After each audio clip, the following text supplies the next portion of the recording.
Hi, this is Pastor Johnston with Resurrection Lutheran Church here in Milwaukee, Wisconsin. We're on Howard, right by Howell, and we celebrate the divine service on Sunday at 9 a.m.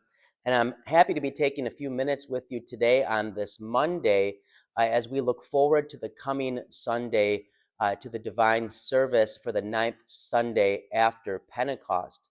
Yesterday, the 8th Sunday after Pentecost, we were reminded of the importance of distinguishing the penultimate from the ultimate. What does that mean? Of distinguishing second from last things, or important things from most important things. What we were reminded of is that we should always find our peace and fulfillment and happiness and contentment and joy in the giver of good gifts, not in the gifts themselves.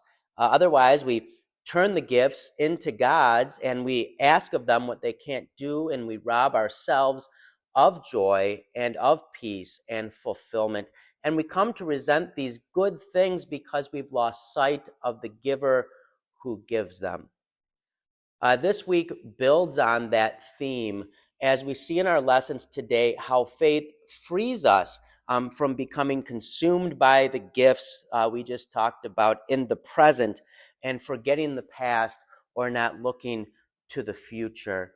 We're reminded of the call of Abraham and the promise that's reiterated to him again and again that he would have offspring that would be like the stars in the sky, that God would give him a child even in his own age, and that child would have children, and those children would have children, and they would be rooted in the promise of the coming Messiah, Jesus.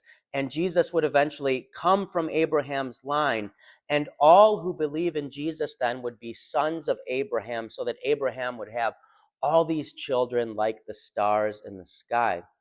And it's that promise that drove Abraham on. And so our second lesson in Hebrews 11, sometimes called the Hall of Fame of Faith, Abraham's faith is commended precisely because he clung to those promises from the past and he looked to their fulfillment in the future, and in that light was set free to live in the present, to be present in the present.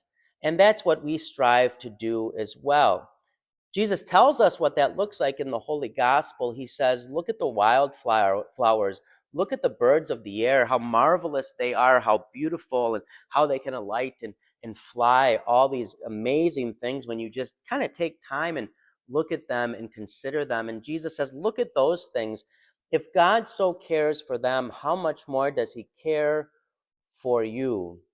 And he reminds us that we have those promises rooted in the past, in his saving work by his death and resurrection, and we have a future home in glory, a city prepared for us, as we're told in our second lesson, so that we can rejoice in the giver and we can enjoy his gifts because we're anchored in the past, in what Christ has come and done for us, and we're aimed properly at the future.